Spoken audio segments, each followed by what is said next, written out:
दोस्तों, 2024 शारदीय नवरात्रि शुरू होने से पहले अपने भवन से और मुख्य द्वार से तुरंत हटाएं। ये चीजें माता शेरोवाली ऐसे घर में कभी नहीं आती जिस घर में होती है यह वस्तुएं। आज ही घर से बाहर फेंके। अगर आपने ये चीजें घर से बाहर नहीं फेंकी तो माता रानी आपके घर में कभी नहीं आएगी।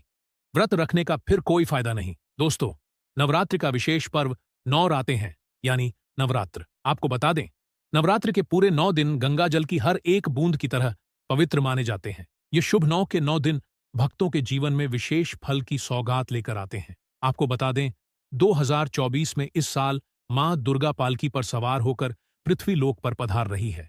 शास्त्रों में वर्णित है तथा ऐसी मान्यता है कि अगर शारदीय नवरात्रि पर यदि माता दुर्गा का आगमन उनके वाहन सिंह पर नहीं बल्कि पालकी पर होगा, तो मान्यता है कि माता दुर्गा का पालकी पर सवार होकर आना बहुत ही शुभ और विशेष फलदायी होता है।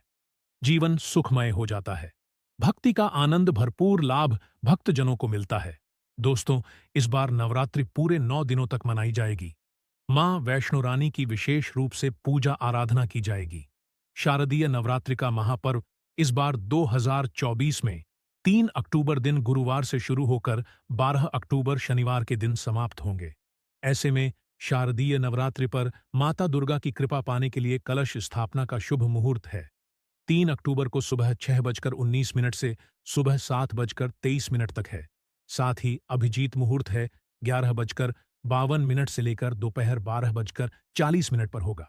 मुहूर्त में की गई पूजा अति उत्तम, मंगलकारी, मन मांचित फल प्रदान करने वाली मानी जाती है। इससे समस्त देवी देवताओं की कृपा आनंदपूर्वक बरसती है और पूजा पाठ का फल कई हजार गुना प्राप्त होता है। ऐसे में जो व्यक्ति नवरात्र आने से पहले घर से ये चीजें हटा देता है तो उसके घर में मां वैष्णो का आगमन होता है। माता लक्ष्मी का होगा वास। मां शेरों वाली आपकी झोली खुशियों से भर देंगी। इसीलिए नवरात्र आने से पहले घर से ये चीजें फौरन हटा दे। दोस्तों, आज हम कुछ ऐसी ही गलतियों के बारे में जानेंगे जो अगर आपके घर में होती है तो माता शेरा वाली कभी नहीं करती। ऐसे घर में वास फिर चाहे आप कितनी ही पूजा पाठ कर लें, माता दुर्गा ऐसे घर में कभी नहीं आती। ऐसे घर से देवता भी कुपित रहते हैं। दोस्तों, पूरी जानकारी को देखने के लिए इस वीडियो को अंत तक जरूर देखें और एक लाइक जरूर करें। दोस्तों, सबसे पहले नवरात्रि के पहले ही दिन मंदिर की अच्छी तरह से साफ सफाई कर लें। मंदिर जितना सफा होगा फल उतना ही साफ, यानी इतना मिलेगा कि झोली छोटी पड़ जाएगी। मंदिर के अंदर अगर पुरानी मालाएं हैं, टूटी फूटी मूर्तियां हैं, उसके साथ ही खाली माचिस के डिब्बे रखे हुए हैं, तो उन्हें बाहर फेंक दे तथा टूटी मूर्ति को किसी नदी में प्रवाहित कर दें। घर में छोटे बच्चों को नवरात्रि का व्रत नहीं रखना चाहिए। इससे उनकी जान को खतरा हो सकता है, क्योंकि इस व्रत में शरीर को अधिक शक्ति की जरूरत होती है। पाल जूस इत्यादि की आवश्यकता पड़ती है। बच्चे व्रत रखने में सक्षम नहीं होते। बच्चे यदि रख भी लेते हैं तो जाने अनजाने में व्रत को तोड़ ढह देते हैं। बच्चे नादान होते हैं। माता शेरोवाली की तस्वीर अगर कांच के फ्रेम की है और वो कांच हल्की सी भी अगर टूटी हुई हो तो ऐसी कांच को बदलवा ले या ऐसी तस्वीर को जल में विसर्जित कर दे। टूटी मूर्ति की पूजा करने से, टूटी तस्वीर की पूजा करने से आपकी श्रद्धा, भक्ति, व्रत आदि सब टूट जाता है। आपका व्रत खंडित हो जाता है। वास्तुशास्त्र के अनुसार घर में सकारात्मक ऊर्जा बढ़ाने के लिए कई महत्वपूर्ण बातें बताई गई हैं। वास्तु के अनुसार घर की हर एक वस्तु नकारात्मक और सकारात्मक ऊर्जा का संचार करती है। अगर उन्हें सही स्थान पर न रखा जाए तो ये घर में नकारात्मकता फैलाती है, जिसका असर बुरी तरह से घर की आर्थिक स्थिति पर पड़ीडीएच जाता है और घर में क्लेश बढ़ता है।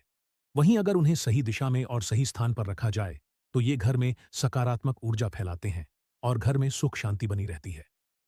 दोस्तों, वास्तु के अनुसार घर का मुख्य द्वार सभी तरह के सुख, समृद्धि और वैभव का प्रवेश द्वार होता है। लेकिन अगर इसकी दिशा गलत हो या फिर कोई ऐसी चीजें इसके सामने रखी जाए तो नकारात्मकता फैलती है। तो इससे घर में क्लेश, बीमारियां और दरिद्रता घर में प्रवेश करती है। इसी कारण वास्तुशास्त्र में घर के मुख्य द्वार को बहुत अधिक महत्व दिया गया है। वास्तु के अनुसार मुख्य द्वार के सामने कुछ ऐसी चीजें हैं जो कभी नहीं होनी चाहिए। ये चीजें अशुभ तो होती ही है, साथ ही साथ ये कई तरह की समस्याएं उत्पन्न करती हैं। इनका असर परिवार की महिलाओं पर, बड़े बुजुर्गों पर, घर के बालकों पर तथा ऐसे ही कई चीजें परिवार के हर एक सदस्य पर बुरा असर डालती है और उन्हें स्वास्थ्य के साथ ही आर्थिक समस्याओं का सामना भी करना पड्डी डीडचता है। तो ऐसे में हम जानते हैं मुख्य द्वार के सामने वो कौन सी चीजें हैं जो होना बहुत ही अशुभ माना गया है।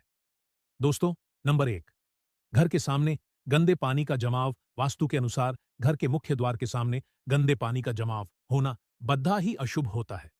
यह वास्तु दोष का कारण बनता है। साथ ही साथ इस गंदे पानी में कई हजार गुना बैक्टीरिया पनपते हैं जो परिवार के सदस्य को बीमार कर सकते हैं। गंदे पानी का जमाव होने से हैजा, पीलिया, डायरिया तथा कैंसर होने का खतरा बना रहता है। राहु दोष उत्पन्न हो जाते हैं, लक्ष्मी रुष्ट हो जाती है, शनिदेव क्रोधित हो जाते हैं।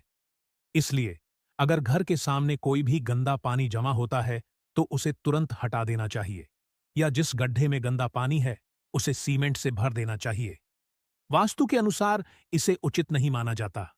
धन नष्ट हो जाता है, गरीबी सर पर चढ़ जाती है। दोस्तों, नंबर 2, कांटेदार पौधे। कांटेदार पौधे कई लोग घर की शोभा बढ़ाने के लिए लगा लेते हैं, जो कि बहुत ही अशुभ माना जाता है। कांटेदार पौधों को शुभता का प्रतीक नहीं माना जाता। कांटेदार पौधे अगर घर के सामने लगे हो तो ये परिवार में चुभन का काम करते हैं, रिश्तों में चुभन पैदा हो जाती है। कांटेदार पौधे नकारात्मकता का कारण बनते हैं। घर के सामने या घर के बगल में कांटेदार पौधे कभी नहीं लगाने चाहिए। इससे माता लक्ष्मी प्रवेश नहीं करती है, बल्कि राहु केतु घर में प्रवेश कर जाते हैं। इससे घर में क्लेश बढ़ता है, परिवार में नफरत हो जाती है। इसीलिए कांटेदार पौधे तुरंत घर से हटा दे। जिस कांटेदार पौधे में फूल नहीं आता, पत्ते नहीं होते, उसका घर के आसपास होना भी घोर नर्थ माना जाता है। कांटेदार पौधे को जितना जल्दी हो सके अपनी भलाई के लिए तुरंत हटा दे। कांटेदार पौधे लगाने से शत्रुओं की संख्या बढ़ जाती है। दोस्तों, घर के मुख्य द्वार पर केवल खुशबूदार पौधे, तुलसी का पौधा, हरे, गुलाबी, लाल, पीले फूलों के पौधे ही लगाने चाहिए। इनकी सुगंध से माता लक्ष्मी आकर्षित होती है और घर में अपना वास बना लेती है। दोस्तों, नंबर 3, कूड़ादान। कूड़ा डालने में आसानी हो जाए, इसीलिए कुछ लोग कूड़ेदान को मुख्य द्वार के सामने सटाकर रख देते हैं अथवा घर के सामने ही रख देते हैं। लेकिन वास्तु शास्त्र के अनुसार यह बहुत ही कष्टकारी होता है और धन की हानि का सूचक माना जाता है। इसीलिए ऐसा भूलकर भी न करें। और दोस्तों, कूड़ेदान को उत्तर दिशा में नहीं रखना चाहिए। इस दिशा को देवी लक्ष्मी की दिशा माना गया है। साथ ही साथ मुख्य द्वार पर झाड़ू, पोछा, बाएं आदि भी नहीं रखना चाहिए, बहुत ही अशुभ माना जाता है।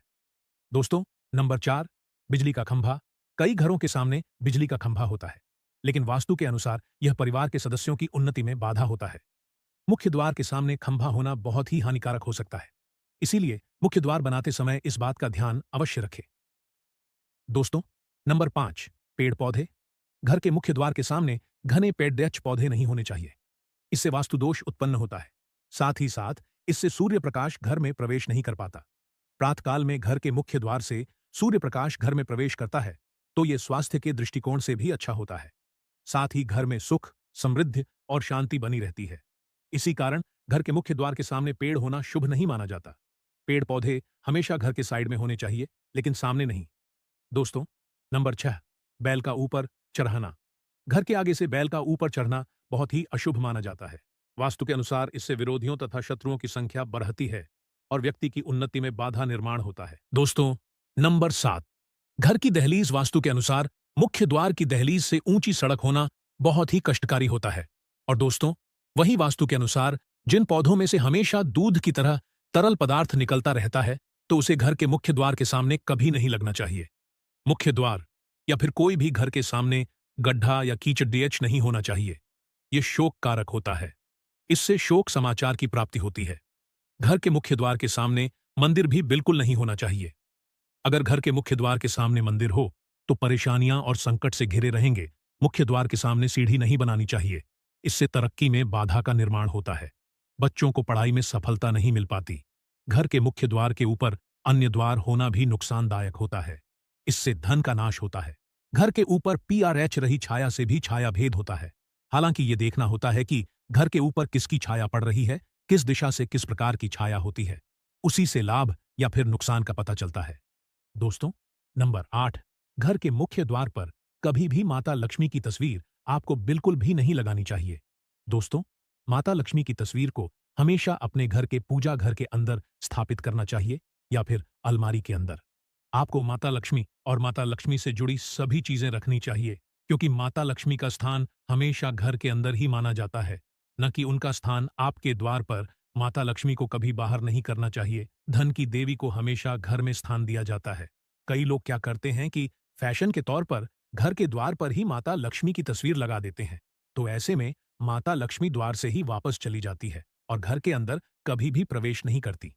आपको इस बात का जरूर ध्यान रखना चाहिए, प्रवेश द्वार पर चप्पल नहीं रखनी चाहिए।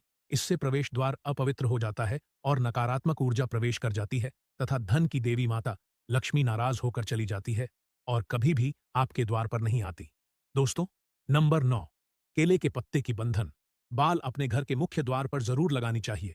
इससे माता लक्ष्मी आकर्षित होती है। ऐसे घर पर सदैव अपना आशीर्वाद बरसाती रहती है।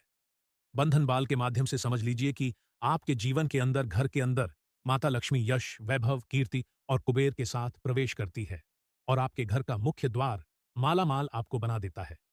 घर का द्वार घर की संपन्नता के बारे में बताता है, तो भूल कर भी घर के मुख्य द्वार के आसपास आपको किसी भी प्रकार का कचरा बिल्कुल भी नहीं फैलाना चाहिए, ताकि आपको इसका सकारात्मक परिणाम देखने को मिल सके, न कि आपको उसका नकारात्मक परिणाम झेलने पड़े। दोस्तों, सजावट के तौर पर घर के मैं द्वार पर ऐसे फूल न लगाए, ऐसे पौधे जिनके अंदर फूल तो खिलते हैं लेकिन एक दिन में ही मुरझा जाते हैं, जैसे कि छुई मुई का पौधा। इस तरह के पौधे आपको अपने घर के मुख्य द्वार पर बिल्कुल भी नहीं लगाने चाहिए। ऐसे पौधे जो सुगंध की जगह दुर्गंध देते हैं, उन पौधों को भी मुख्य द्वार से दूर रखना चाहिए। अपने घर के मुख्य द्वार पर इन पौधों को लगाने से बचे। दोस्तों, घर के मुख्य द्वार पर छोटी छोटी घंटी जरूर लगानी चाहिए तथा घर में विंड चाइम लगाना बहुत ही शुभ और मंगलकारी होता है, क्योंकि इसकी जो खनखनाहट होती है वो घर में मां लक्ष्मी का प्रवेश करवाती है और सकारात्मक चीजों को अपनी ओर आकर्षित करती है और नकारात्मकता इन घंटियों की आवाज सुनकर अपने आप बाहर चली जाती है। तो ऐसी चीज अपने घर के मुख्य द्वार पर जरूर लगाए और फिर देखिए कि आपको कितना फायदा प्राप्त होता है। दोस्तों, एक बात का ध्यान रखें, घर के मुख्य द्वार पर कभी भी घर की महिलाएं रात्रि के समय या फिर शाम के समय अपने घर की चौखट पर न बैठे। जो महिलाएं घर की चौखट पर बैठती है, खास तौर से शाम के समय, सूर्यास्त के समय, तो ऐसे घर में हमेशा दरिद्रता बनी रहती है। कोई शोक समाचार सुनने को मिल सकते हैं। प्राचीन काल से ही यह मान्यता चली आ रही है। वैसे तो चौखट पर बिल्कुल भी नहीं बैठना चाहिए। ऐसा करना आपके घर में बर्बादी का कारण बन सकता है और मान्यता है कि जो भी व्यक्ति घर की चौखट पर बैठता है तो उसे आने वाले समय में किसी गंभीर बीमारी का भी सामना करना पड़ सकता है और ऐसे घर में देवी देवता कभी निवास नहीं करते। और दोस्तों, कई बार लोग क्या करते हैं, बाहर से सीधे आते हैं और बाहर से सीधे आकर ही गंदे जूते चप्पल जो भी होते हैं उन्हें मुख्य द्वार पर ही बिखेर देते हैं या फिर घर के अंदर फेंक देते हैं। इसके अलावा इस बात का भी जरूर ध्यान रखें कि आपको अपने मुख्य द्वार पर कभी भी जंग लगा हुआ या फिर पुराना टूटा हुआ ताला इस्तेमाल नहीं करना चाहिए। अगर ताला खराब हो गया है तो नया ताला ले ले, कि जंग लगा हुआ ताला इस्तेमाल करने से व्यक्ति की किस्मत पर भी ताले पड़ सकते हैं, जो कि ऐसी मान्यता है। तो दोस्तों, अगर आपको यह वीडियो पसंद आया हो तो वीडियो को लाइक करें, चैनल को सब्सक्राइब करें और कमेंट में जय माता रानी जरूर लिखें। धन्यवाद।